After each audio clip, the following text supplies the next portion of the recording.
Que aí você indiretamente induz o cara a trocar o PET pelo vidro e reutilizar ao invés de reciclar, teoricamente, pelo menos. Bem, com esse resultado a gente foi para a fase 2. A fase 2 foi regulamentada em 2015. Antes disso, no final de 2014, a gente publicou um plano estadual.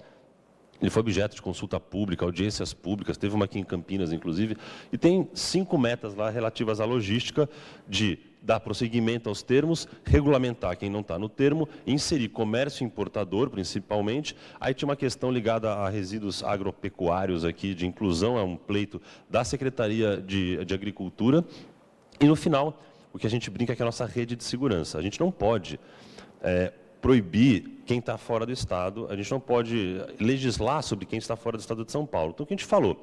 Tá bom, o cara fabrica lá em Minas, mas ele não vai vender em São Paulo. Então, a nossa ideia é proibir vender em São Paulo até 2025, está dando, na época aqui, 10 anos de prazo, quem não tiver a logística reversa estabelecida. Isso é feito hoje por alguns países europeus. O duro é convencer nossos nobres deputados a votarem uma lei rígida como essa, que, claro, vai contra muitos dos interesses que eventualmente estão sendo defendidos na Assembleia. Então, a gente sugere, mas não sabe se isso vai dar muito certo, né? Muito bem. E aí a gente foi para a fase 2. Fase 2, em 2015, a gente criou uma nova resolução que muda bem a conversa. A conversa antes era assim, vocês têm 60 dias para apresentar a proposta. Agora façam. Porque o que acontecia? As indústrias vinham e falavam assim, não, mas a lei fala que vai ser regulamentado, e a sua regulamentação só pede uma proposta. A gente falou, bem, não seja por isso. Fizemos uma regulamentação que fala, fulano Beltrano tem que fazer, e agora tem que fazer. A gente harmonizou os setores, tinha uma diferença de nomenclatura que a gente corrigiu, e fala uma coisa muito importante. A gente entende que isso deve ser feito de forma coletiva. Na Europa, cada país tem a sua estratégia, mas, em geral, o que eles fazem é obrigar o fulano a fazer parte do que a gente chama de entidade gestora. É uma pessoa jurídica sem fins lucrativos, como se fosse uma ONG, mas criada pelas empresas que tem que fazer para que organize o sistema em nome deles. Então, o cara contrata, o cara cobra, o cara paga, o cara vende, o cara monitora, o cara audita, o cara faz relatório para o órgão ambiental, um só. Pegar o caso de indústria de alimentos. A gente tem no estado de São Paulo em torno de 40 mil indústrias alimentícias. Imagina se cada um tiver que fazer o seu sistema. Bem, vou falar por mim, né? Eu vou receber 40 mil relatórios por ano? Difícil, hein? Vamos pensar no supermercado. Supermercado que vende, sei lá, 400 tipos de coisas diferentes. Vai ter que ter 400 urnas para coletar resíduo pós-consumo? 400 PEVs no estacionamento? E 400 é baixo para um supermercado grande, hein? Então, pensem na operacionalização, na prática do negócio. É claro que falar em conjunto é muito mais fácil. Aí o que eu brinco também, aqui eu posso falar, porque acho que não tem nenhum advogado, mas ontem eu falei isso, tinham vários, e eles me olharam feio. 40 mil empresas contratando advogado? Pô, contrata um só, né? Nada contra contratar advogado, mas vamos tornar o sistema mais barato, vamos dar eficiência econômica para o negócio. Porque, e isso é uma outra coisa importante de falar, né? Que não está muito no âmbito aqui, mas é bom lembrar. Logística reversa, reciclagem, pode dar lucro individualmente para operações, mas no balanço são operações deficitárias. O que eu quero dizer é que nem tudo é latinha de alumínio. Tirando latinha de alumínio, que eu conheço, latinha de alumínio, óleo lubrificante, bateria automotiva e talvez óleo de cozinha, depende do preço do biodiesel, que depende do preço do petróleo no mercado internacional, mas tirando essas 4 coisas, nenhuma cadeia fecha a conta. Alguém tem que pôr dinheiro. Você não paga a logística, o transporte, o tratamento, o beneficiamento com o valor de venda do material reciclado. Falem com o catador de resíduos para vocês verem o que acontece. A conta não fecha, tirando essas 4 cadeias que eu falei. E aí, quem que vai pôr o dinheiro? A indústria. E essa é a ideia da logística reversa. No fundo, eu falo, logística reversa não é uma questão de legislação ambiental. O ambiental é fácil, está resolvido, é uma canetada. É um problema econômico, é um problema de relações econômicas, de como divide quem paga a conta e de onde vai o dinheiro, para quem vai o dinheiro. E aí a gente recomenda que seja feito de forma coletiva, a gente não pode, infelizmente, obrigar. E aí, como é que a gente dá força para o negócio? Pelo menos para o fabricante que está em São Paulo, a gente vai colocar gradualmente isto como condicionante do licenciamento. Gradualmente por quê? Porque eu não vou começar a cobrar todo mundo igual. Vamos pensar na dona Maricota que faz compota de marmelo e vende lá na Feira Livre. Ela entra no Simples, se cadastra, ganha um CNPJ, sai vendendo legalmente, recolhendo tributos, ICMS, direitinho. Beleza. Eu vou aplicar para ela a mesma exigência de uma multinacional da indústria alimentícia que vende bilhões por ano, que tem departamentos de meio ambiente para cuidar do assunto? Isso não é justo. Então, a ideia é começar pelos que têm mais capacidade financeira de organizar um sistema. E não são poucos, não estou falando de meia dúzia, estou falando de alguns milhares no estado de São Paulo, talvez uma dezena ou duas de milhares. Bem, e aí a gente ficou de publicar as regras em 180 dias. Bem, vão dar 360 daqui a 2 meses, e a gente ainda não soltou. A regra está pronta, o difícil é aprovar.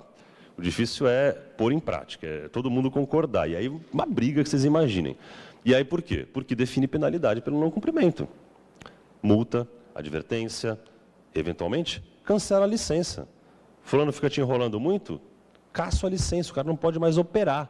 E aí é um rolo enorme, né?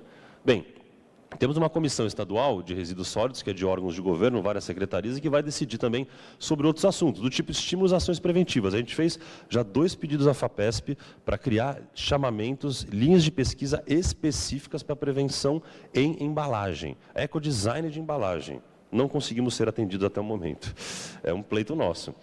Outra coisa que a gente precisa de pesquisa, eu vi falando para o pessoal da economia isso, eu preciso saber propostas de tratamentos fiscais tributários diferenciados. Ah, vamos dar um benefício fiscal. Beleza, mas de quanto? Para quem? Qual o impacto disso no orçamento do governo do Estado? Se eu perder aqui, talvez eu ganhe em outro lugar. E essa é a nossa conversa com o governador. A gente fala assim, ô governador, quer dizer, não sou eu que falo, mas o secretário vai lá e fala, olha, a gente reduz um pouquinho a alíquota, mas aumenta o volume de negócio sobre o qual a alíquota incide. E aí, no líquido, a arrecadação pode aumentar, inclusive. Você faz mais negócio ganhando menos individualmente em cada negócio que você vai fazer. É inteligente isso. Só para vocês saberem, a Inglaterra, né, não é nem Reino Unido, é a Inglaterra, que é um país bastante evoluído em resíduos, estável, tem um mercado de resíduos que corresponde a em torno a 1,5% do PIB. O nosso não chega a meio. E nós temos muito mais do que eles a aproveitar. 2, eles crescem a 6 a 8% ao ano, o mercado de resíduos. Aqui o crescimento não chega a 3%. E é um mercado lá estável, que já faz reciclagem para caramba. Então, vocês imaginem o potencial de crescimento que tem aqui. Agora, claro, você tem que vencer várias resistências para não falar máfias, né? Muito bem. O que acontece aqui, a situação atual deste mês que estamos agora, é que nós tivemos já, isso é interessante para vocês conhecerem, nosso site tem bastante informação, tem os termos escaneados, a gente está tentando agora, na renovação, aprimorar um pouco o que está lá, porque é muito estático, a gente queria um sistema mais dinâmico, mas estão lá as informações. A gente colocou um glossário, porque tem muitos termos que são díspares nas políticas. A gente criou uma regra, isso aqui é bem importante, a gente soltou uma regra dispensando de licença um monte de gente. Qual que é a questão? Uma urna que coleta celular dentro de uma loja, de uma operadora, num shopping center, em tese, uma leitura fria da resolução CONAMA 01 ou da 237, é um depósito de resíduo perigoso. Se você pegar, moer o celular e fizer um ensaio de lixiviação, dá que é resíduo perigoso. Então, em tese, é um depósito temporário de resíduos perigosos. Precisa de EIA-RIMA para licenciar. Hã? Eu vou ter que licenciar com EIA-RIMA uma urna de celular num shopping center? Que diabo é isso? Isso é uma idiotice. É, mas alguém precisa dizer. Nós dissemos. Então, nós criamos uma norma dizendo, fulano, beltrano, ciclano não precisa de licença desde que. Então, do tipo, cooperativa de catador não precisa de licença mais no estado de São Paulo. Porque antes ninguém estava falando isso, a gente dispensava. Mas era um a um, tendo que ir lá consultar. Só que não pode beneficiar, tipo lavar garrafa PET, não pode desmontar eletroeletrônico, não pode fazer uma série de coisas. Se fizer, pode continuar fazendo, só que aí precisa de licença. Então, tem operações que podem ensejar risco e impacto ambiental, daí o cara tem, claro, que fazer isso. A gente está criando, só para vocês saberem, um cadastro de catadores, para, em vez de ter o licenciamento, porque uma coisa importante também de dizer, aqui, falando bem como o CETESB, o licenciamento tem um papel para a sociedade fundamental de controle social.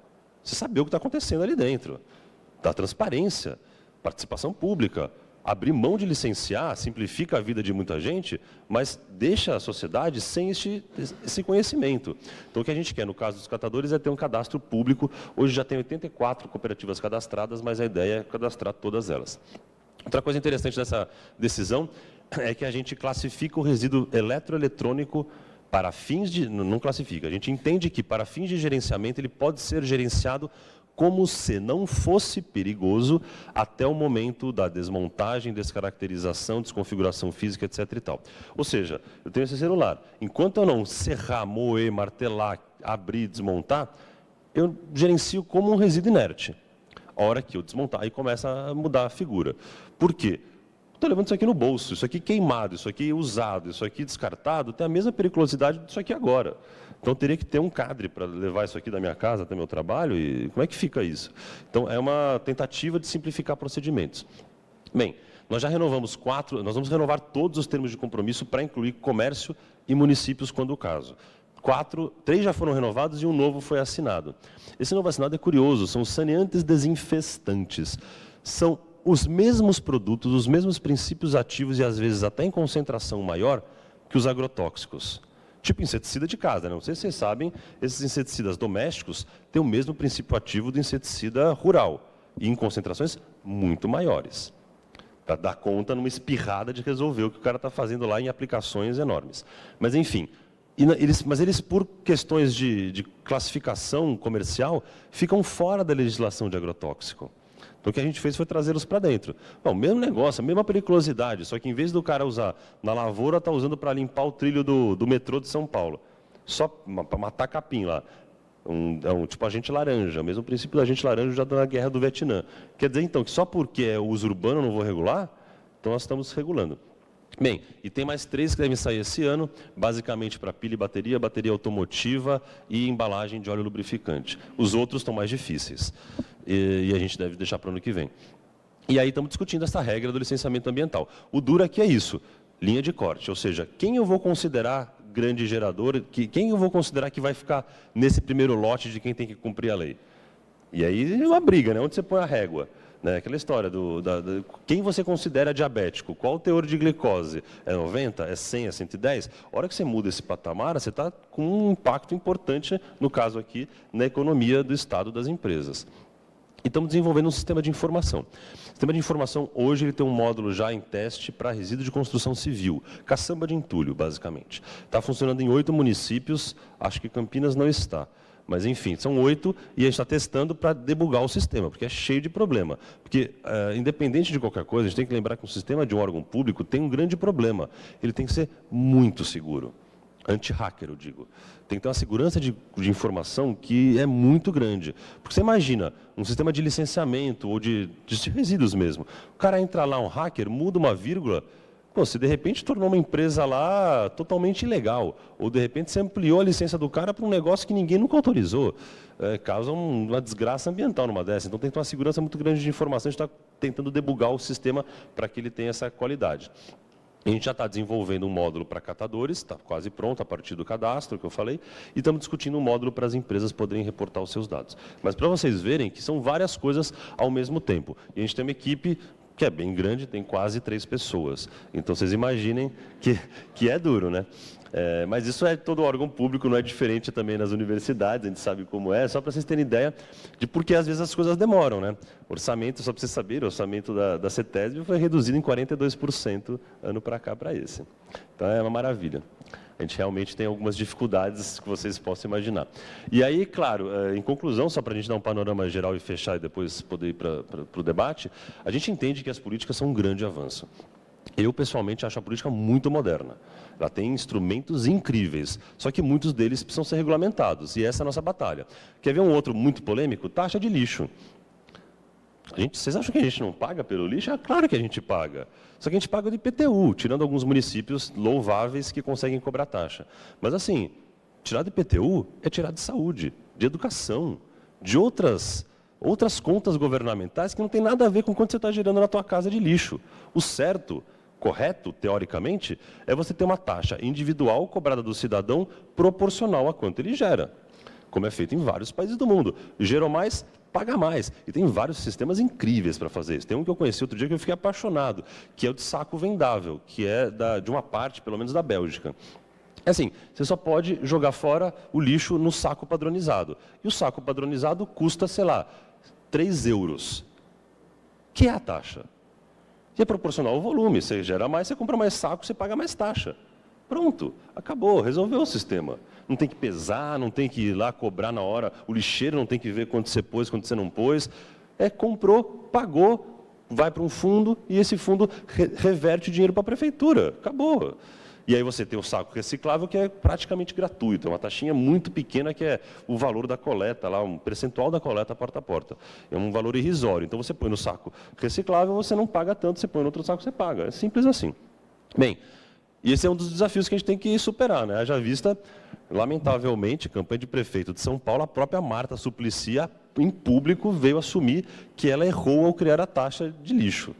Pessoalmente, eu acho uma das melhores coisas que ela fez na gestão dela. E ela pede desculpa. Eu falo, não é para pedir desculpa, ao contrário. Eu acho que os outros têm que pedir desculpa por terem criticado ela por isso. Porque vamos falar com qualquer engenheiro economista. Qual que é a solução se não for a taxa? Quem que vai pagar essa conta? Saúde e educação dentro do IPTU, como está pagando? Isso é o justo? Outra coisa é que a logística reversa em si tem um grande potencial de transformar tudo isso. Na Europa, em muitos países, toda coleta seletiva é paga pela logística reversa pelas empresas. Claro que tem um truquezinho aí do sistema capitalista, né? Não é o acionista que tira do lucro dele. Ele põe no preço. Mas põe no paciência, princípio do poluidor pagador, ou consumidor pagador. Você quer consumir um produto que gera resíduo, você vai pagar para descartar esse resíduo depois. Paciência, é a vida. As coisas têm que ser colocadas no seu devido lugar. E, com isso tudo, lembrar da inclusão social de catadores. A gente tem, é bom que se diga, no estado de São Paulo, já estou passando um pouco o meu tempo aqui, mas só uma observação, indo profissionalmente. A gente tem muito problema com cooperativa de catador. Eu vou em bastante, em várias delas. Tem cooperativas excelentes, que é um bando de gente muito esforçada, que faz um trabalho incrível. Tem cooperativa que é montada para lavar dinheiro do tráfico de droga do PCC. Então, saibam que nem todo mundo é bonzinho. Tem gente que se esconde atrás de uma figura bacana de cooperativa para fazer coisas ilícitas. Nossa grande luta hoje é fazer com que os catadores todos tenham CNPJ e possam vender com nota. Porque fazendo isso, você traz o cara para o sistema e ele pode competir com as empresas que fazem a triagem numa condição de igualdade. Existe uma grande pressão privada hoje por empresas quererem fazer triagem de resíduos sólidos urbanos. Não é contra a lei, mas a gente tem que lembrar que a prioridade é dos catadores. Outra coisa importante é lembrar do ecodesign, né? Então, talvez tenha que ter um jeito das empresas que fazem embalagens melhores pagarem menos ou gastarem menos para fazer logística reversa. Isso é uma grande dificuldade no mundo inteiro, não é só aqui. E aí, claro, para tudo isso, a sociedade tem que amadurecer a discussão.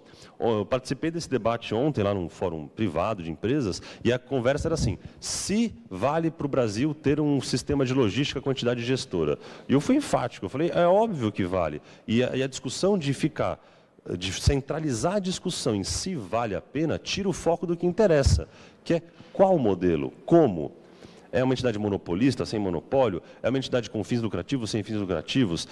Quem cobra de quanto, quem? Quando vai para onde o dinheiro, como? É isso que tem que ser discutido, e não se vamos fazer. O se já era, já foi isso o tempo de discutir o se. E aí, claro, dentro disso, cada um, empresa, governo e o cidadão, precisa cumprir sua parte. É bom dizer que as logísticas reversas da Europa têm a maior parte do seu orçamento não é para coleta, não é para tratamento, não é para descarte, é para educação ambiental. Eu fui num escritório de um cara na Holanda, que é de eletroeletrônicos. É um andar, um prédio bonito, assim. Tem uma parte operacional, que é uma sala tipo desse tamanho, e o resto do andar inteiro é marketing. É o cara fazendo propaganda de televisão, os caras fazem animação. Tipo aquele desenho, sabe o Divertidamente? Tem uma propaganda deles muito legal, que é tipo aquele Divertidamente, que é o cérebro do cara que vai descartar o resíduo reciclável, não reciclado. Mas é assim, é cara fazendo animação. Quanto custa isso? É caro. Mas os caras têm que investir, é obrigatório, está na lei deles que tantos por cento tem que ser investidos em educação ambiental, conscientização, orientação ao consumidor, blá, blá, blá, blá, blá. E mesmo assim os caras têm muito problema de descarte irregular, mas já é bem menos do que a gente. Basta dizer que a Holanda terra 2% do resíduo, mas incinera 34%. É bom lembrar disso também, né? Já falar de recuperação energética, o índice de recuperação dos países europeus não é só reciclagem. Grande parte do plástico na Europa, Alemanha, Dinamarca, Suécia, é queimado. Até porque, cá entre nós, qual a viabilidade econômica de reciclar um plástico filme cheio de molho de lasanha? né? Pensem tecnicamente, o que você faz com aquilo? Você vai lavar, você vai derreter, você vai peletizar, qual que é o processo físico-químico que você vai converter aquilo em novo plástico? Talvez economicamente, desde que ambientalmente de forma adequada, a incineração tenha que ser parte em algum momento da nossa estratégia. Eu digo isso porque eu acho que o debate de incineração, e dando uma opinião sobre a palestra seguinte, precisa sair de um debate hepático, quase, não é nem de coração, é do fígado, porque o argumento de dioxinas e furanos é da década de 60, gente. Hoje existe tecnologia para bater dioxina e furano. O problema não é a tecnologia, é o preço. A minha dúvida é a viabilidade econômica do negócio. Não é a tecnologia para fazer sem dioxinas e furanos. Até porque, cá entre nós, tem um estudo, inclusive, o pessoal está querendo publicar agora, eles dizem que a nossa emissão de churrasco em dioxinas e furanos é maior do que seria se a gente tivesse uma recuperação energética devida com os equipamentos de controle devida na região metropolitana de São Paulo. Olha o número. Enfim, é polêmico isso. Vamos ter isso no debate, com certeza, como um assunto. E é isso que eu tinha a dizer. Quem tiver mais interesse, necessidade de informações, a gente tem todo o interesse e abertura de portas para receber alunos que queiram fazer pesquisa conosco. Tem vários alunos fazendo pesquisa dentro da CETESB, então, querendo ter interesse, a gente está à disposição. E desculpa pelos minutos a mais do meu tempo, hein? Obrigado, gente.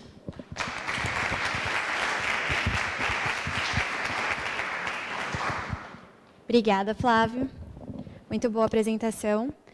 Então, agora eu convido todos a tomar um cafezinho e a dar uma olhada nos trabalhos expostos ali na sala do café e conversar, trocar ideia. Então, a gente volta daqui 20 minutinhos, certo?